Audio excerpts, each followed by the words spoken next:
Whenever I got a phone call from Welch, I stood up. There was no notion that you'd take a phone call from the CEO and kind of have your feet on the desk saying, yeah, Jack, what's on your mind?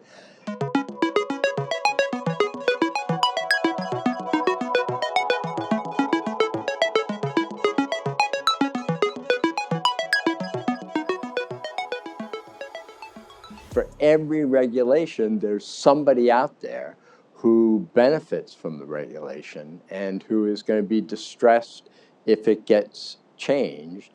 And the politics around it, even then, and the politics were, I mean, in comparison, the politics then were so relatively kind, but it was brutal. It was brutal. The first, I won't get it. I have lots of stories, lots of stories. But it was another great learning experience. So that was fascinating. This is you know you're just getting dumped into heavy seaweed, and it's hard to make progress. You know, when you're in DC, it is a bubble. It doesn't really matter what the market's doing. For some reason, DC keeps on growing and growing, right, and more spending, and you know. But many of the people I know that have worked on the Hill or in the administration, it starts to become their identity. So now you've clerked for a Supreme Court justice, you've worked with the White House, and you were in the EPA. At some point, you know, do you ever get to say, look in the mirror, as like, who am I? Am I this identity of these checkboxes on the resume, or this is actually who I am? Because the divergence between going from government to private sector and being in government and judicial and executive branch for such a long period of time has a certain perspective, right? And it has a certain mindset. And then to shift to private sector has a completely, as you said, very different 180-degree direction from that standpoint. Do you ever go through that process of that introspection? So I mean, I wish I were more introspective. The only real part of introspection was, so I did this, and then I started a law firm. There were 12 of us. We went out and started a law firm. A lot of interesting stories in that. We grew from 12 to, by the time I left, we had 280 lawyers in it. And it wasn't that different than government. Honestly, I was just, I was like a government lawyer, but I was making money at it, and making a lot of money at it. And point of introspection was, at some point, as I'm partner in this firm and making a lot of money, I go, this is really stupid. This just doesn't feel like I'm adding a lot of value in the world. I feel like I'm making a lot of money, but I'm not adding a lot of value. I'd like to do something that feels real. And somebody approached me with the job of being general counsel of a business at GE that was in Schenectady, New York. And I thought, Schenectady, New York. Who wouldn't want to go to Schenectady, New York? That's, for those of you who read Kurt Vonnegut, that's Kurt Vonnegut. I mean, you know, this is 60s stuff. I want to get back to the office. Yeah. My first office at GE was in the back of a warehouse, and you'd be on the phone and thud, you know, forklift truck would hit the wall. And that just seemed real and interesting. And so I packed up, and my family and I, we went to Schenectady, New York. And then the rest of my career unfolded from that. But it was a get away from DC. What year was that you were coming?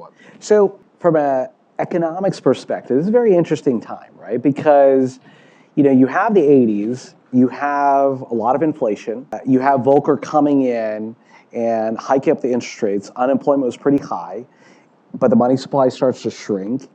The economy starts to stabilize. But at 91, it was still a lot of volatility in the markets from that standpoint. So still a lot of uncertainty coming in there. But you've got Jack Welch at the helm. Right. And, you know, you never know what the future is going to be.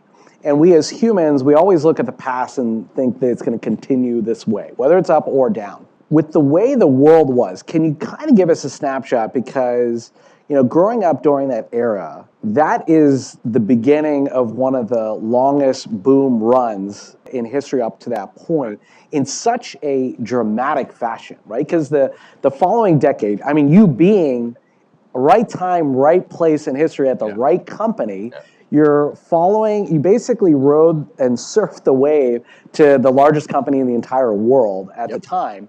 Yep. But a lot of it always comes, we always do the accolades and the celebrations after the fact. And we never really understand what were the seeds of it. And we all like have this egos like, oh, I did it, or maybe my company did it, or my team did it. But there's also these other macro forces that were happening to be able to create a global economy. Globalization starts to happen. And you have, like I said, the almost in a way, the correction of the Volcker days to reset for the 90s that were going to come. What are some of the things that GE was doing with you coming in there, before you came in there and as you were coming in there, that basically prepped it for the success that it ended up getting? So I'm a big Jack Welch fan, controversial guy, but could go on a long time about Jack. My description of Welch is when he became CEO of GE in 1980, GE and Westinghouse were essentially the same company. One was in Pittsburgh, one was in Connecticut, but they were in the same lines of business, one or two depending. You know, they did appliances, they did nuclear. I mean, the whole range. And by 2000, when Jack left, GE was the largest market cap company in the world, and Westinghouse was bankrupt. So it is not just the tailwind. It is what you're doing to set yourself up for the tailwind. And the amazing thing about Welch, for me, the experience of Welch was this incredibly high energy guy. I mean, first, you have to imagine this is someone, Jack was maybe 5'6", 5'7" on a good day. He came from the Boston area as well, but had a really strong Boston accent and a stutter. So you get someone short, stutter, Boston accent, the most compelling speaker I've ever heard. Just would absolutely hold, I mean, so intense.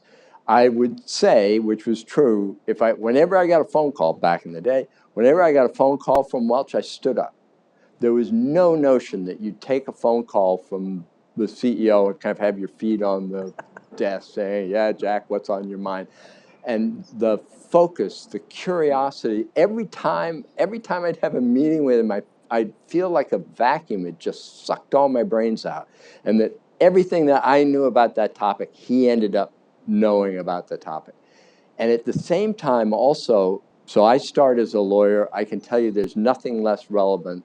There was nothing less relevant at that time at GE than being a lawyer. I mean, that's the bottom of the totem pole. And I internalized that the way to be successful in this company was at some point you need to disagree with the CEO and be right and stand your ground. And while everybody says that they want people who push back and all the rest, that's such bullshit. They usually don't. Everybody actually wants a lot of people around them saying, you're great, you're awesome. Jack was actually really different on that. And that is how my career played out. I said, nope, that's wrong.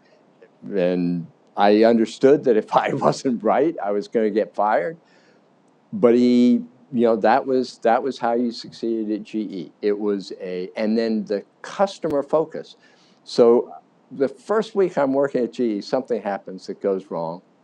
And my first instinct, as is the first instinct I came to learn in most companies, the first response to a customer complaint is, well, this customer is just effing unreasonable. We are right, the customer is wrong. How do we explain to the customer that the customer is an idiot? It is basically the construct. Absolutely the opposite. It was like a threshing machine went through the business on behalf of the customer. And I thought, wow, that's impressive. That's impressive.